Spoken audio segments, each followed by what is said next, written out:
ये video informative होगा। इस वीडियो से आप बहुत कुछ सीखेंगे। अगर वीडियो अच्छा लगे तो अपने दोस्तों के साथ, रिलेटिव्स के साथ शेयर करें। ये जानकारी होना आप सभी को और अपने रिलेटिव्स के लिए बहुत ज़्यादा इन्फॉर्मेटिव है और इस जानकारी बहुत ही ज़्यादा महत्वपूर्ण है, इसलिए इस वीडियो को ज़्यादा से ज़्यादा शेयर करें।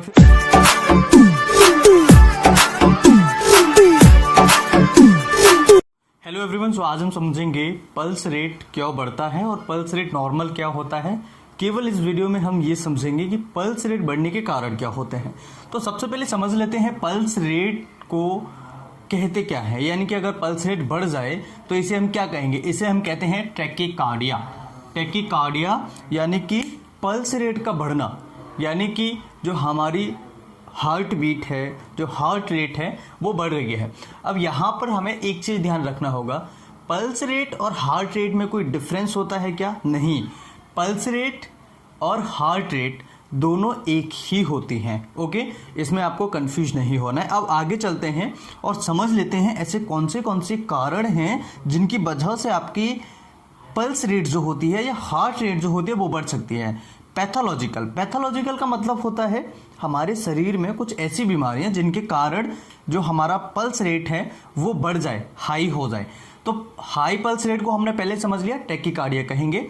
तो टैकीकार्डिया होने के क्या क्या रीजंस हैं जो कि बीमारी होने के कारण है, जैसे कि हाइपोक्सिया यानी कि हमारे शरीर में ऑक्सीजन का लेवल कम हो जाना, इस कंडीशन को हम कहते हैं हाइपोक्सिया।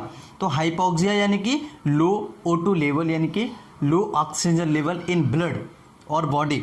तो ऐसी कंडीशन में हमारा जो हार्ट रेट होता है वो बढ़ सकता है। इसके अलावा हाइपरथायरॉयडिज्म यानी कि जो हमारी थायराइड की बीमारी है उसके हार्मोन्स लेवल जो है वो बढ़ रहे हैं, T3 T4 लेवल जो है वो बढ़ रहे हैं।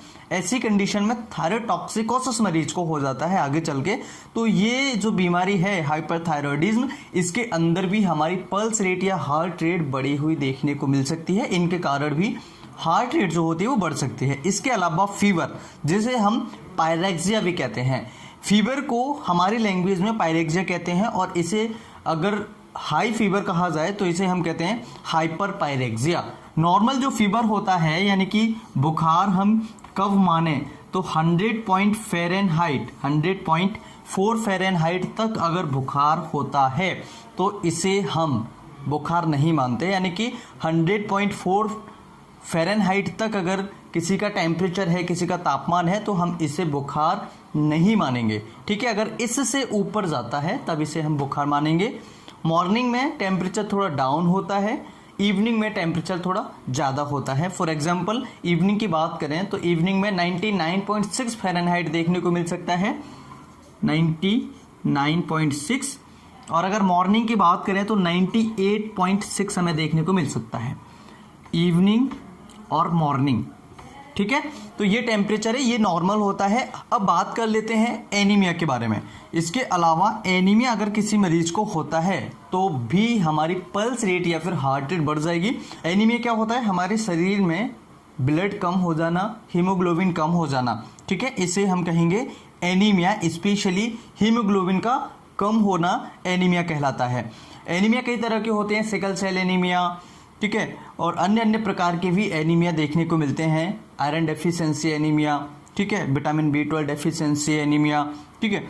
इसके अलावा हार्ट वॉल्व डिसीज, अगर किसी के हार्ट में, किसी के दिल में अगर उसके वॉल्व खराब हैं तो ऐसी कंडीशन में भी हार्ट रेट हमारी या पल्स रेट बढ़ी हुई देखने को मिल सकती है। इसके अलावा हाइपोटेंशन यानी कि किसी का लो BP हो तो लो ब्लड प्रेशर में भी पल्स रेट बढ़ जाती है। इसके अलावा मेडिकेशंस यानी कि कई प्रकार की दवाइयां लेने से या किसी स्पेशल प्रकार की दवाई अगर किसी मरीज की चल रही है तो ऐसी कंडीशन में भी जो पल्स रेट होती है वो बढ़ जाती है। जैसे निकोटिन यानी जो स्मोकर्स होते हैं, जो स्मोकिंग करते हैं, उनकी पल्स रेट बढ़ी हुई देखने को मिल सकती है। कैफीन, जो कॉफ़ी हम पीते हैं उसके अंदर कैफीन होता है और इसी कंडीशन में भी हमारा पल्स रेट या हार्ट रेट बढ़ा हुआ देखने को मिल सकता है। साल्ब्यूटामोल या थायरोक्सिन जैसी दवाइयां अगर कोई सेवन कर रहा है, बिना डॉक्टर के सलाह के सेवन कर रहा है और उसकी अगर हार्ट रेट पल्स रेट बढ़ रही है तो अपने चिकित्सक से एक बार सलाह लें या फिर ये दवाइयों को अपने डॉक्टर को दिखाएं और बिना डॉक्टर के सलाह के किसी भी प्रकार की दवाई न लें।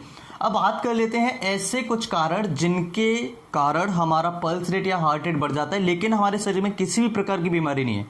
इधर हमने समझा बीमारी और इधर हम समझ रहे हैं शरीर में किसी भी प्रकार की बीमारी नहीं है लेकिन फिर भी हमारा जो हार्ट रेट है, जो पल्स रेट है, वो बढ़ रहा है। तो ऐसी कंडीशन में चिल्ड्रंस एंड इन्फेंट्स, चिल्ड्रंस यानी कि जो बच्चे 5 साल 6 साल 7 साल 8 साल के बच्चे हैं, 4 साल के बच्चे हैं, अगर इस एज में पल्स रेट बढ़ता है तो ये नॉर्मल होता है।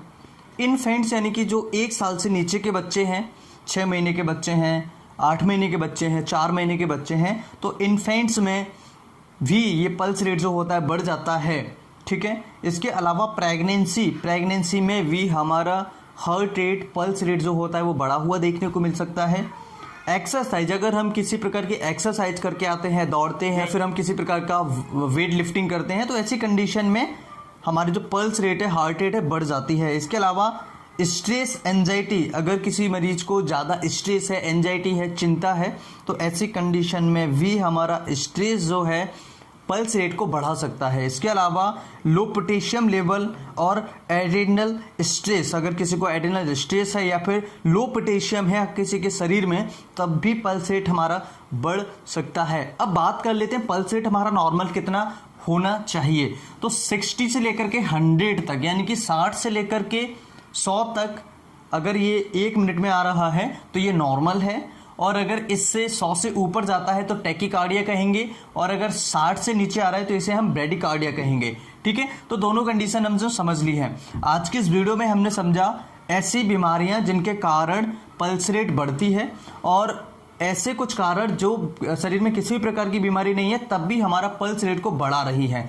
तो नॉर्मल पल्स रेट होता है 60 से लेकर के 100, 1 मिनट में आना चाहिए।